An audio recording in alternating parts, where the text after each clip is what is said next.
But as you can tell, I don't need any food right now. Okay, so the principles were released already. So we're going to go ahead and we're going to go to item number 3, which is citizens to be heard. Let me read the legal jargon and then we'll get right to it. Citizens to be heard. 30-minute limit, 5-minute maximum per speaker. Citizens are offered an opportunity to address the board without prior approval. The board, however, will not comment or engage in discussion. Presentations shall be informative only. No board action will be taken. The topics addressed shall be limited to those specifically included on the board's agenda and are school district related. Presentations shall not include statements which may be considered defamatory, inflammatory, and are threatening against a person or the district. And speakers shall not mention students' names unless naming your own child, nor address a complaint against a district employee or officer. Such complaints will be handled through the guidelines set out in district policy. At all other times, members of the public shall not enter into any discussion or debate on matters being considered by the board. Okay, citizens to be heard. I believe this is, first one is Patricia Esparza. Patricia, I am so sorry, sir, and I even got help from Mr. Madrigal. I apologize. Not a problem, thank you. Good evening, ladies and gentlemen of the board. Superintendent Madrigal.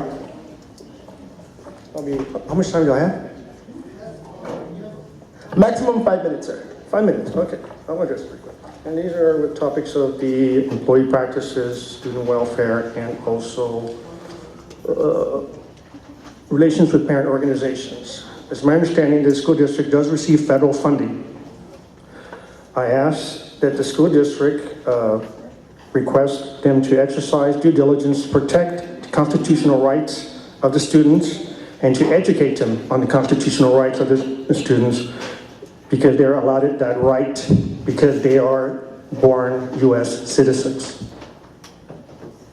Also, I'd like to request that the school board exercise due diligence in educating the parents and other student organizations that relate to parents on the policies relating, which is employee practices, and according when someone reports a crime about a student to a teacher or an administrator, by law that teacher or administrator is required to report it to the proper authorities. And that's something that needs to be addressed with the proposals that are here on the issue today. And last but not least, the wellness of my son is Eric Esparza. He is a student at Terra Wells Middle School. And I would like to re-invoke and reassert his Fifth Amendment right as required by federal law. I do not give permission to anyone in the school district to question my son without my presence. I do not give permission to anyone to change custodial care to any law enforcement without my being present.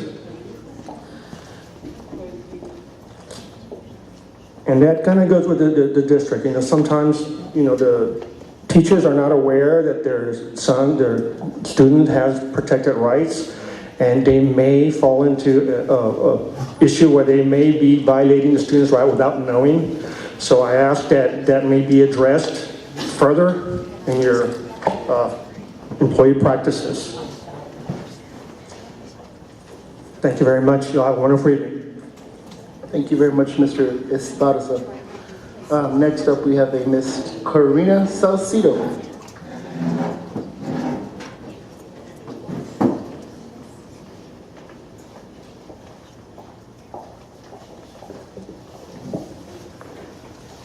Good evening, committee members, board members, cabinet, superintendent, staff, and thank you to Rayburn for your hospitality. I will make a statement. Bond oversight meeting took place on February 15th, last Wednesday. We received updated information on parking lots, convergent security, STEM, and received groundbreaking days of Carabel, May 27th, Vestal Elementary, May 28th. A question was asked about the recent use of $9 million from Train. Bond oversight members are entitled to know the accurate accounts of the gross settlement amount, including how many law firms, that were involved and their attorney fees. The final settlement of amount $9 million must be returned to bond money. It is the appropriate thing to do to avoid a violation. It does not belong to the general fund. We, the committee, must insist on transparency from the district, such as Director of Finance, board members, superintendent, and legal. Thank you and have a great evening. Thank you very much, Ms. Salcido. Next, we have Mr. Victor Salcido.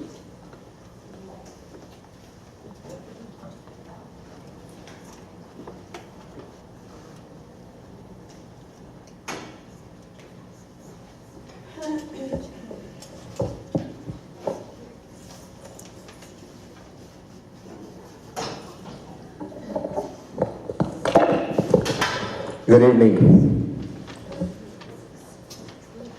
As I walked in today, I asked myself, should I come up here and speak? Just like a lot of my friends don't want to come up here and speak, or even go to the principal or go to any teacher and speak out. And the only reason is that when I signed my name to speak out, guess what? I was handed this envelope right here. This right here is telling me, don't say nothing. You say something, you're gonna get in trouble. If you actually stop and think, and you would hand somebody this right here, it says, you're gonna get in trouble. I'm either gonna take it out on your kid, I'm gonna take it out on yourself. Okay, maybe y'all don't see it that way, but other people do see it that way.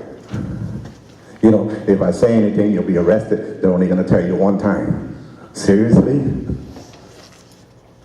I wish all those people that were here, that y'all dismissed, would be here. That's why they don't come out here and speak. Because y'all start quoting all these little things right here. Out of all the board members, out of all the board meetings that I've come to, this was personally handed to me. Here, before you speak, read it. Is that the way we're treating our people now? Our community? I hope this is recorded. I really hope this is recorded. Because I was going to come out here and say some stuff that's really going on in our district. Y'all should know, the principal should know, but now no one's going to know. Why? Because I got to go make sure that I get my words, my dotted I's and the T's before I come up here and speak. I can't come up here and speak freely? I thought we were in a free country. Seriously, I'm upset by somebody handing me this paper and me speaking up. How long this is my first time coming up here and speaking up? No, but since I've been coming up here and speaking up the truth, now y'all want to shut people up.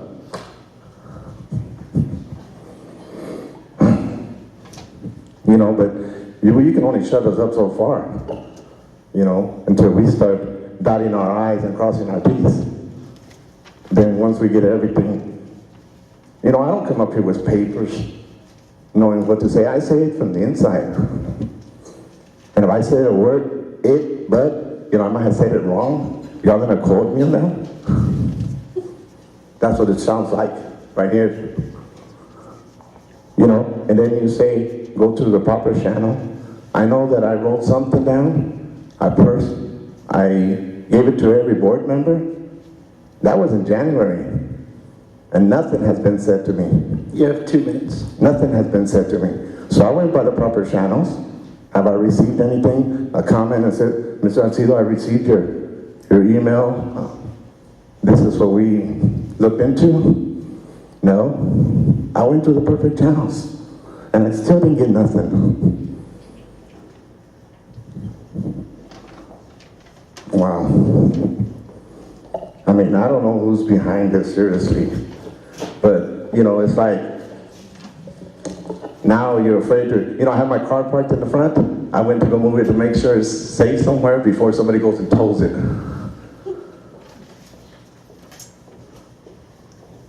Because that's the feeling that I get now. That all it is just do something wrong. We're looking at you. We're looking at you. Why? Because I came out here and speaked out, and I speak out the truth because I've handed y'all Would I come out here and say, you want something? Here it is. This is where we got it from, sir. 1 minute, sir. That's all I gotta say. Thank you. Thank you, Mr. Salcido. Next, we have Mrs. Gina Castañeda.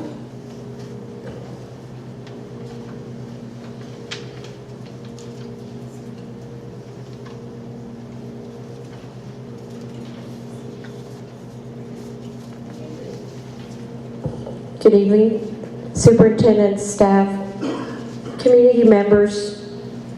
I'm here to address 3 items. The first one is I do want to congratulate the district in the awarding of the $9 million on the train lawsuit, because this began in 2006 and bond monies were used to improve the HVAC units on some of the schools. That was under the Lewis Cruz era, which we all know that there was a lot of problems with that. As a Bond Oversight Committee chair back then, there was only a couple of us that kept screaming and yelling that this was wrong and that we needed to sue. So I'm very happy that y'all did follow through with this.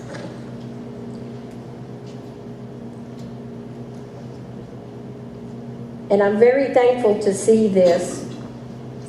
But at the last Bond Oversight Committee meeting, discussion on these monies occurred, and it was stated that these monies were going to look like it was going to be put in general fund. There was really not any discussion. There was just a lot of questions. And I have since called the Bond Review Board to make sure that that's going to be done appropriately. And I'm going to be waiting for a written response. The next item that I also had a problem there at the Bond Oversight Committee was during this discussion, I have to say, quote, and I quote, that we were only community and had no input. Well, that is very wrong. We do have input, and we do vote, and we do have a voice. So don't underestimate us. I'm very disturbed that it's a candidate for this next coming May election that said that. The next item that I want to address is the selling of the land. As you know, today, in mysa.com, HEB Plus is coming to the corner of Roosevelt and 410. Can you imagine the increase of the value of that land that Harlandale now holds? Just think if it would have been sold 6 months ago or a year ago. But we had several of you wanting to put it back on the agenda to sell it. So there's a question to that, as to who knew what. We'll find out. Eventually it will all come out. My third item for tonight is, and I'm going to question every single one of you here on the dais. I am a resident of District 5, and I am very, very upset that I am not represented. For the last 2 years, we haven't been represented. And now y'all had a chance to rectify that, and y'all didn't do it. It didn't matter if it was 3 months. It didn't matter if it was a month. Y'all had your due diligence, and you didn't do it. You failed. And you failed the District 5 residents. It might not be a lot to y'all, because I'm not in that district. But you know what? As a whole, you represent all of us, because you have a vote. 1 minute, ma'am. I just want you to understand that you need to take your jobs seriously and not start playing games, because that's all I've seen out of this board and by some of the administration. I've seen game playing, and it's not good. You want to question, you want to play the game, I'm ready to play the game. I will not back down. I will not be intimidated. and I'm here to stay. So y'all better put up with me, because I will tell you. That's all I gotta say. Thank you. Thank you, Ms. Salcido, Ms. Castañeda, and thank you to all everyone who came up for Citizens to be Heard. We really do appreciate everyone's input. Moving on, we're going to go ahead and move on to item number 4, information and discussions. A, curriculum committee meetings. Mr. David Abundis, who can we pass that off to? Mr. Chair, at this time, we're going to have Ms. Gallegos go ahead and give us an update on the minutes from the curriculum meeting. Ms. Gallegos? Mr. Chair and Board, on February 13th, the Curriculum Committee meeting was called to order at 5:21. Those attending were Mr. Abundis, Ms. Casares, Mr. Moreno, and Mr. Madrigal, myself, Ms. Cormans, Ms. Taylor, and Ms. Wolf. There were no citizens to be heard at that meeting. We shared that CTE classes, there are several CTE classes that must be approved in order for our teachers to receive the associated TEKS. These are called innovative classes. Those classes include forensic psychology, principles of cybersecurity, and parenting education for school-age parents. Ms. Taylor also shared a letter from the Commissioner Morath regarding Harlandale being one of 12 districts that will be visited by the Department of Ed's Office of Special Education and Rehabilitative Services. This is only a means of gathering data for the USDE, and the campuses that will be receiving the visit are Columbia Heights and Gilbert Elementary. That visit will occur on February 28th. We also gave the committee an update on IR campuses. PSPs and consultants continue to work with the district, with the campuses. Benchmarks were actually given this past week, and board members will be receiving results and Harlandale happenings this week. We shared the 27-2018 draft academic calendar just to ensure that the calendar meets the required minutes of 75,600 as per TEA guidelines. Calendar was shared with DPERC in January and staff provided feedback.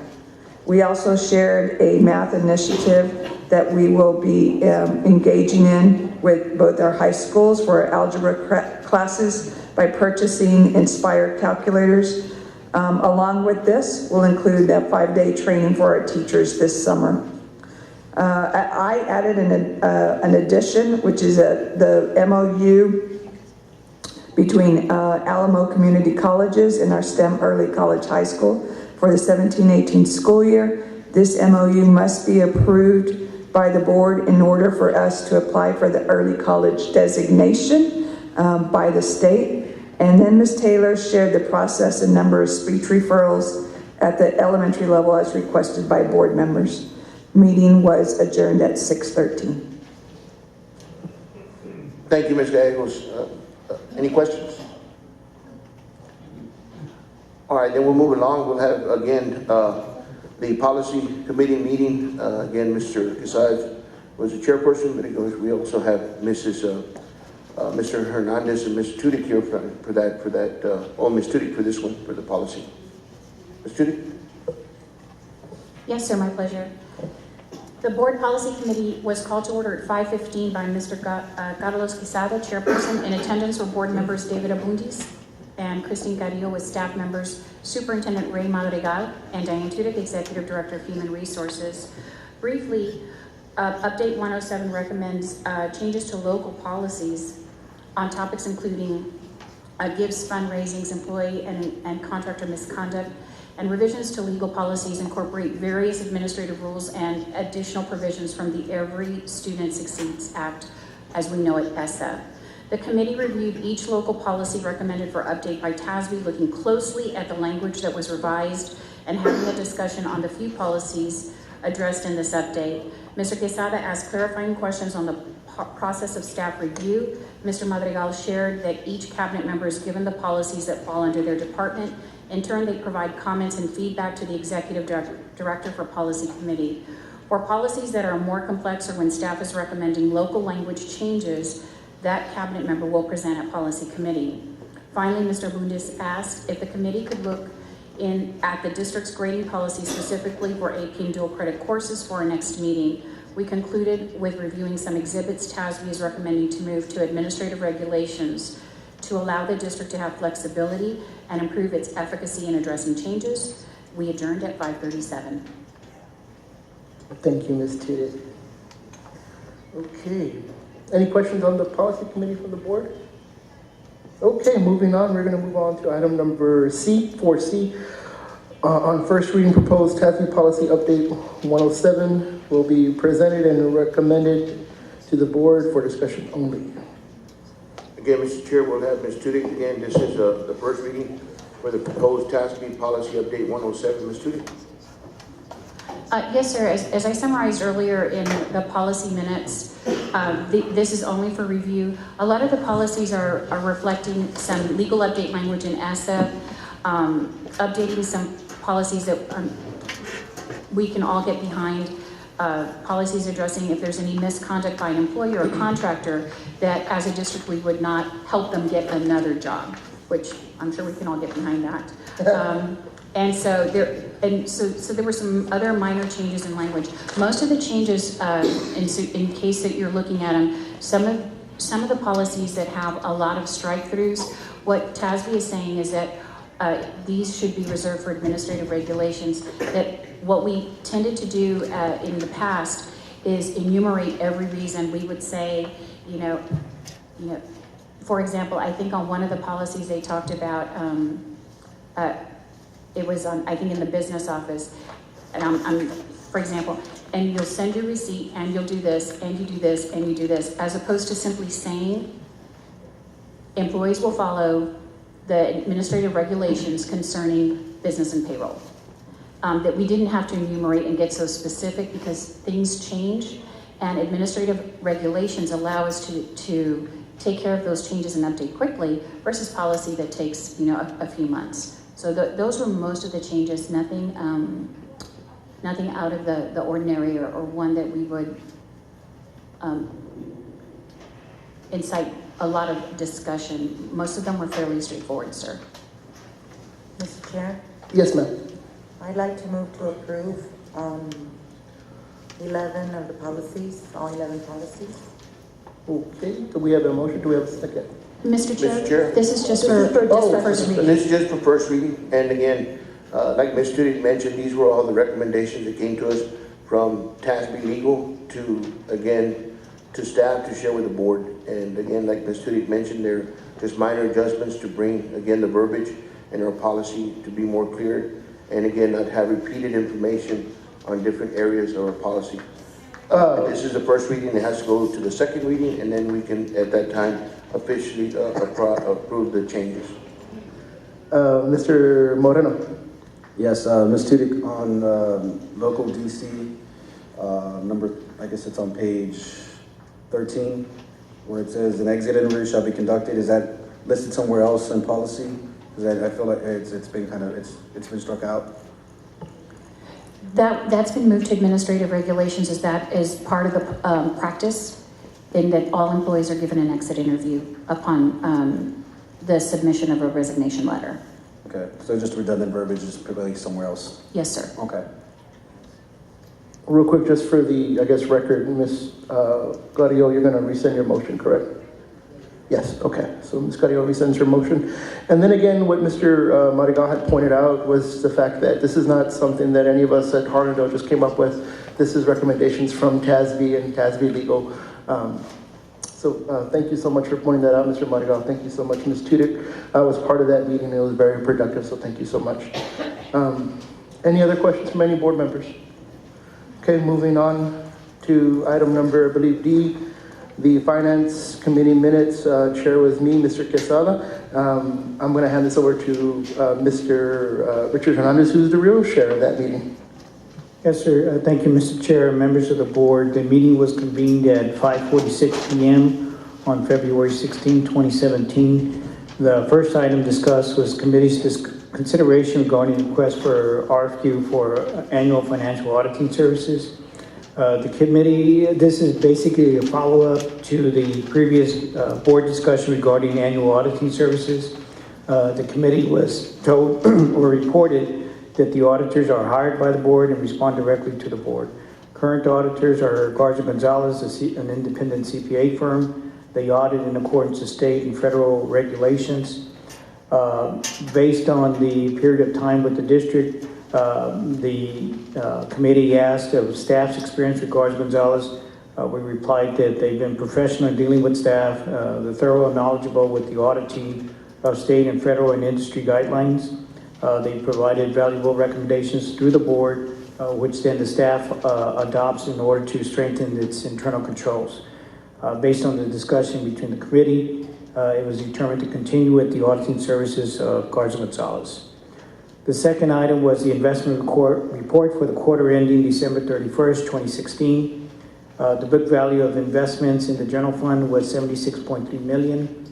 In the debt service, it was $20.8 million.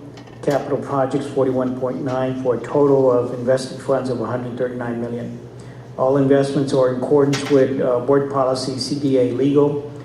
Such investments include agency securities, commercial paper, municipal bonds, brokered CDs, and the rates vary from 0.42% to 2.4%. The next item discussed in the Finance Committee was the budget report for the quarter ending December 31st, 2016.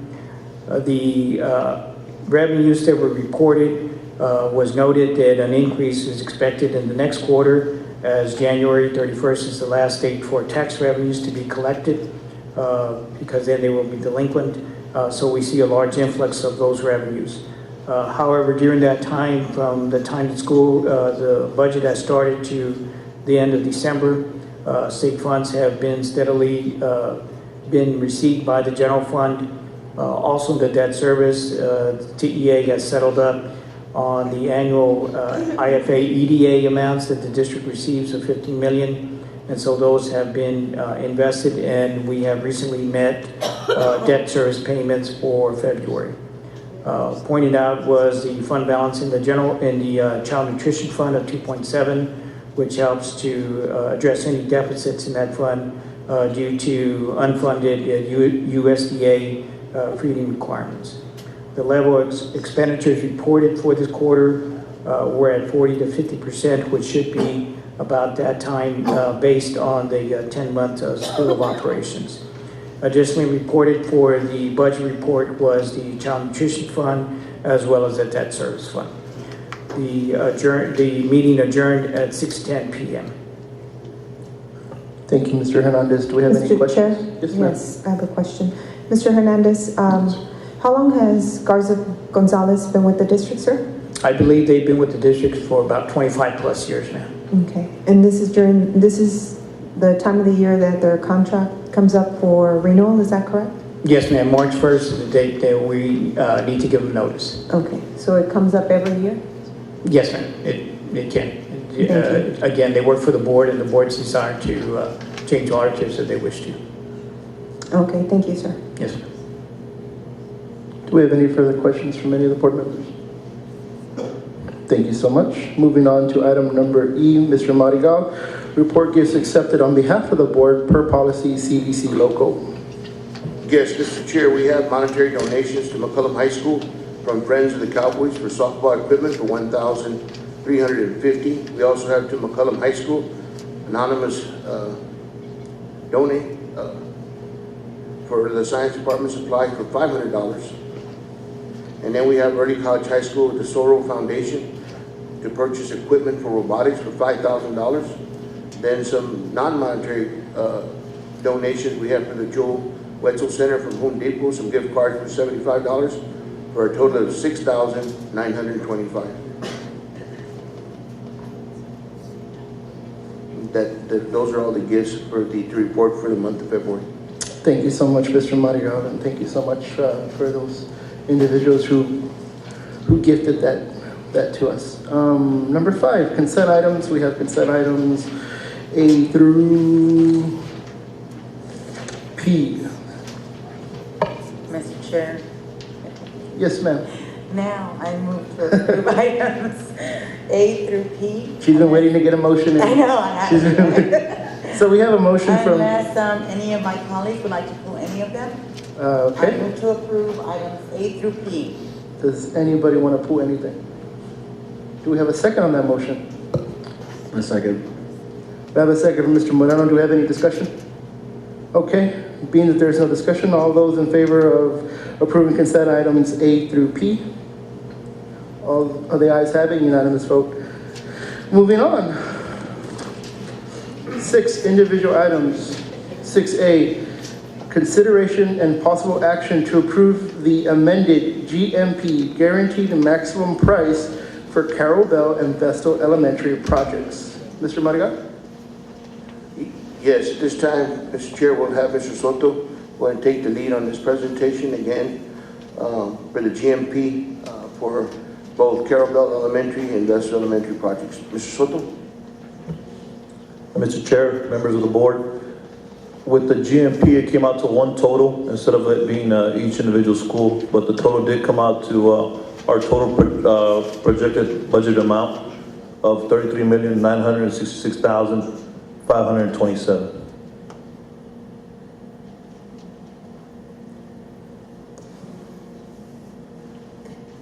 Again, Mr. Chair? So, Mr. Soto again, or Mr. Hernandez, if you, correct me if I'm wrong, but again, the GMP that's being recommended tonight for our board to approve for Carol Bell Elementary, for the new campus, and for Vestal Elementary, you're telling me the GMP is the same dollar amount as the budgeted amount for these projects? Yes, sir. Mr. Chair, I have a question. Yes, Ms. Correct me if I'm wrong, Mr. Madrigal, in our board packet, we've been receiving monthly updates for these 2 projects, and that I'm aware of, I believe each one was at 19 million each. And that's different than what I show here. Again, right now, Mr. Soto or Mr. Hernandez, if you can kind of guide us through that. Again, what was the original budgeted amount, and then again, what the GMP is coming in from Candace McShane for these projects.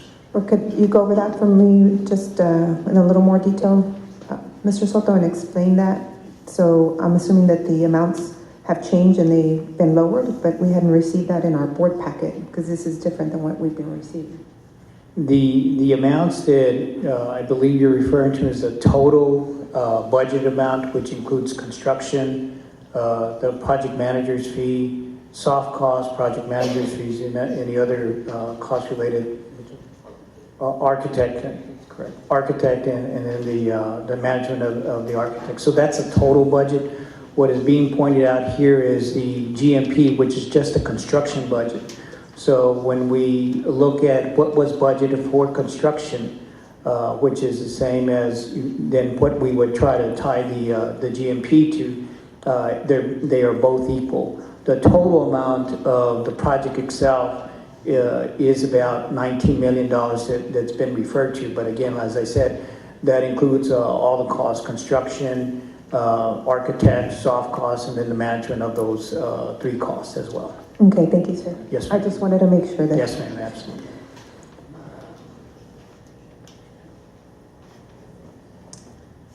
Mr. Chair? I'd like to make a motion to approve the consideration and the action on the amended GMP. Okay, we have a Carol Bell motion. and Vestal Elementary. We have a motion from Ms. Carrillo. Do we have a second on that motion? I'll second that for discussion. We have a second for discussion from Mr. Mancha. Please proceed with discussion. Mr. Madrigal, what is the recommendation of the board? I mean, the staff. Again, Mr. Mancha, Mr. Soto, can you, do you want to go ahead and help us answer that question? And also, if you need Ms. Asima to come forward with her recommendation. Mr. Mancha, fellow board members, Cadence McShane and Jasmine received some bids from subcontractors and been working on the GMP a few weeks ago. It was above about $300,000. They've been working diligently to get that number down. They ended up getting it to where our total projected budget amount is at the 33 million and the change. So They ended up working it down, but a few weeks ago, it was above what the subcontractors had brought in, and they both have been working diligently to bring that number to the total projected budget amount. So the GMP sits where we're at right now. Again, the buyout savings still takes into effect at the end of construction. So we still might be able to get some buyout savings down the road, but we will not be over the GMP, is what's being said right now. Thank you, Mr. Soto. Again, Mrs. Seaman, the recommendation is, again, Yes, it's to proceed forward. As Mr. Soto said, there has been quite a bit of dialogue to make sure that there's also clarification. Up to now, there has been about $1.73 million of saving by bringing the soft costs down. But as far as the construction part is another $368,000. The $1.7 million was not used and is still in the account, but the $368,000 is not a tangible amount, it's just a negotiated amount that it has come down. So Carabel is at $16,904,000 and Vestal is $17,062,996. The total of the two is $33,966,527. so that dollar amount is exactly where your budget goes. We have brought it down to the budget because they were over. But the scope didn't change, the square footage didn't change, the integrity of the project or the quality did not come down. It stayed the same. Well, thank you, answer my next question. Any other questions? No, I just want to say that I think that as a board, I know that we're excited to see those projects begin. And thank you very much for all your hard work, ladies and gentlemen, because it's something that the community has definitely been looking forward to and that our students deserve. Thank you very much. Thank you. So. Mr. Moreno? Yeah, thank you, Mr. Soto. That's pretty much what I was referring to earlier when we were gonna have discussion later. But are we just able to ask this specifically about the GMP? Are we able to ask anything further? Or is it just related to this actual item? Mr. Moreno, at this time is the time if you got any questions to ask. Because I know with the timing, and I know when I've had conversations with Mr. Soto, that, you know, we'll get the time back in terms of it kind of going back from December, where we had the groundbreaking initially established, to now we're looking at what date specifically, because I know it was slated for sometime this week, but it's going to be changed, correct? It's my understanding is that legal is sending the executed contract from Cadence Fiction to attention of Superintendent Madrigal. Once that is done tomorrow morning, they will receive the notice proceed from us. So our groundbreaking is February the 27th for Carabel and Vessel February the 28th. The completion of all projects of Vestal and Carabel is May 31st of 2018, except the demolition of the existing building of Vestal, which happens in June of 2018 and will finish by first week of August for connections of the utilities that are for the auxiliary buildings. But the two brand new campuses will finish by May the 31st of 2018. Okay, And the notice to proceed will be tomorrow. And then in addition with that, Mrs. Ema, the construction can start as soon as the groundbreaking begins, correct? In March, yes, sir. Because the permit is already received. We have already the permit for both projects, so that we don't have to wait anymore. The architect helped us to pull that. Okay. Thank you for that. The commencement date is March 1st, correct? Yes, sir. Okay, do we have any more discussion from any board members? Okay, so then we had a motion, we had a second from Mr. Mancho. I'm gonna go and ask for the vote now. All those in favor? Well, it was an unanimous vote, so we will proceed. Okay, moving on. Oh, a closed session. Okay, moving on to item number 7, convening closed session as authorized by the Texas Government Code, Chapter 551, Section 551.071 through 551.084. A, the board will discuss the recommended regular personnel report, TGC 551.074. B, consultation with the district's attorneys regarding Andrea Elizondo versus Harlandale Independent School District in the United States District Court for the Western District of Texas, San Antonio, Texas, cause number 516 CV 00495 ESC TGC Section 551071C, consultation with the attorney regarding the proposed agreement with the U.S. Department of Education concerning continued compliance with provisions of Section 504 of the Rehabilitation Act, Title II of the Americans with Disabilities Act as applicable to students, TGC Section 551.071. D, discuss and consider a new senior security specialist position to manage the district-wide security system, TGC 551.074. Okay, it is 7:27 and I do, okay, I'm sorry, we got to take a motion on this. Okay, so we have a motion to go into closed session? Mr. Chair, Yes, sir. I move to move into closed session. We have a motion for closed session. Do we have a second? Second. Second, any discussion? There being no discussion, can we please take a vote? The ayes have it. It is 7:27. We are in closed session.